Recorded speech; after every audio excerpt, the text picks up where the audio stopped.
What's going on, guys? Kyle here. Today I've got a new video showing off a custom zombie map I made in Minecraft, and this is not based off any real Call of Duty map. It's based off a custom zombie map from World at War on the PC version.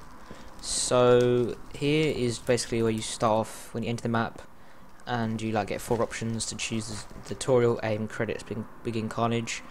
And so I'll just be showing you what I've made so far. So if you begin carnage, literally a 2-second process which does all the things for you, which I'm quite proud of because it's extremely quick. And you see it does all the game modes, can't break any blocks, does my health, gives me saturation, basically clears all my items and does all the scoreboard things for me. As you can see, I've got 500 points. And you start off in this room. So from here you can buy 2 weapons and you can open a door. And these are barricades if you didn't know, but the textures are not finished yet. But here's the outside view. You can see, obviously you won't be able to see that from the window, but it's basically a forest area. Let me go to game mode 1. It's basically just a no man's land with trenches and a forest behind. And I'm not the best at building, and that's why I'm a redstoner while I make these maps. But it's just something I tried, and it turned out pretty well for this kind of map. So I'm just going to give myself a ton of points so I can show you what you do. So I set my kills to 100. Basically, there's a scoreboard, there's a variable called kills and points, and if kills is just every time you kill a mob. And if you kill a mob, it detects that.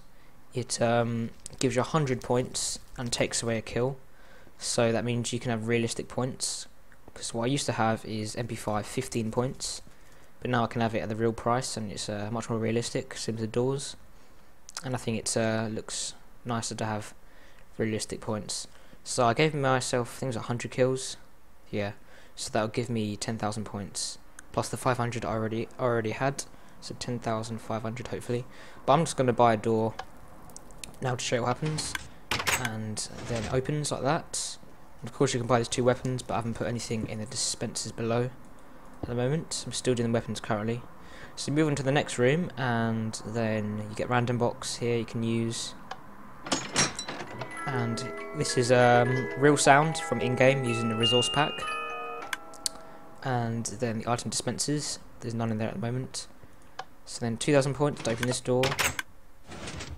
And you get Juggernog here, and you get stamina up, not stamina up, double tap. Double tap basically gives you strength, and Juggernog gives you resistance. Next door is 3,000 points. The doors increment in. Oh, okay. In that case, I give myself some extra points, and I'm lagging loads right now. So I've got 4 variables: death, time, kills, and points. And I'll explain what they do in a minute. So I'll buy this door. So points is basically the one that you can see right now. That's the dummy type. What is it? Kills is total kill count, so that just detects every time you get a kill. And then there's a loop which I'll show in a minute, which changes from kills to points. So I can purchase the LSAT, nothing there at the moment. I can purchase the door in this room, and there's also a speed color which gives me haste. Hopefully, did that work? I think it did. Probably something I did wrong. So this is good point to check what I'm doing wrong here. I don't know what I've done wrong.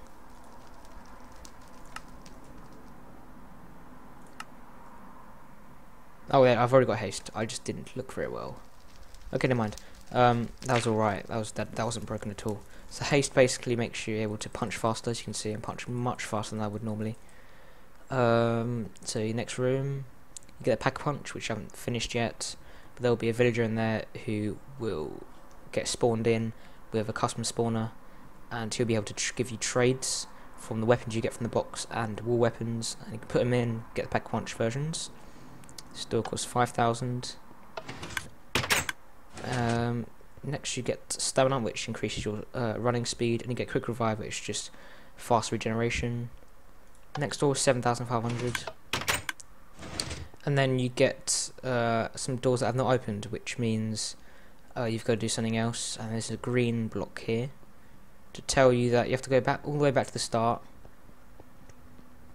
and you've got to press this button, which says that. If you try and do it again, it will say nothing happens, and then you go all the way back, and the doors have now opened, and you can end the game. So far, this button does nothing because I haven't done anything with it. But if you didn't know already, it's a zombie map. So the whole time you're trying to do this, I'll add some custom spawners around the trenches, and some stairs so they can climb up, and they'll basically come through the barricades and try to kill you, and you've got to use weapons to kill the zombies. So I'll go to the redstone part if I can find it. I'll go to the start actually. So when you start the game, there's a whole load of redstone here. So the redstone around this side just tells you the aim and stuff. I haven't done the tutorial yet, which is this button here. The credits just tells you blah blah blah. And then when you start, I should let you know this texture pack, all the redstone things are invisible. So it's a bit difficult to see, so I'll go over to default for you guys. So the redstone comes down here, go into these command blocks. There's loads of command blocks which basically, so all of these are the game rules. They set the difficulty, set the time, set the weather, to reset all the scoreboards, create the scoreboards. So many things it does. That was empty. And then it teleports the nearest player, because this is a solo map, one player only, into this little pod, which gives them a weapon, which is just stone at the moment because I haven't made the weapons. It gives you 500 points, says Cool Carl 62 connected, gives you saturation, which means you can't lose hunger, gives you regeneration for like 10 seconds, so invincible for a little bit. And yeah, and also at one point it does difficulty peaceful, and then back to easy. So what this does, it clears any mobs that are already there. So if there's already you've died during a previous game, there's zombies there, it will kill all the zombies that were there and then put it back to easy, so they start spawning again. So make sure you don't die straight away. I'll just go over some more important redstone things. Here's like where you buy the wall weapons. I've already got a tutorial on how to build that on my channel. Got the pack puncher over here, got another tutorial on my channel, and the render box as well somewhere else over here. All tutorials on my channel. Under here I've got the doors. Pretty simple, but the main thing is over here. So you've got a little hopper clock here. This one is going to, what does this one do? Oh yeah, this adds, look, this checks if a player has more than one kill or more. So if they killed a zombie, it will add 100 points to the right. Then after it's done, if it's done that, then it will remove a kill. So if you see this scoreboard, players set me kills to 1, what this will do is give me 100 points on the right, and then it will stop because it removes the kills. So they go, and it gave me 100, and then I have no more kills. My kill count, if I set the display to kills, it would equal 0. The other part of this clock is to test if you've died more than one time.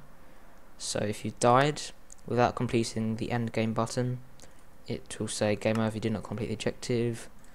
Your survival time will be displayed to your right, and it will set the right display to time, and then it will set the death 0, and it will reset this loop.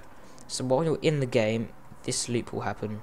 It's a simple comparator loop which will add time, 1 time every time this flashes on and off. And the aim of the game is to complete the get through all the corridors, press the green button, and reach the end game button in the fastest time, and this will record the time.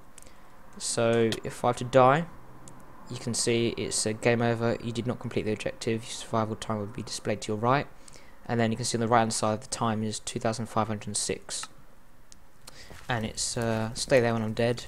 Whether I start a new game, it will clear it all, give me 500 points. So yeah, that's basically it. The map is almost complete. I've got a few things to do, like testing, weapons, pack-a-punch to finish. I've got a few weapons over here just to show you.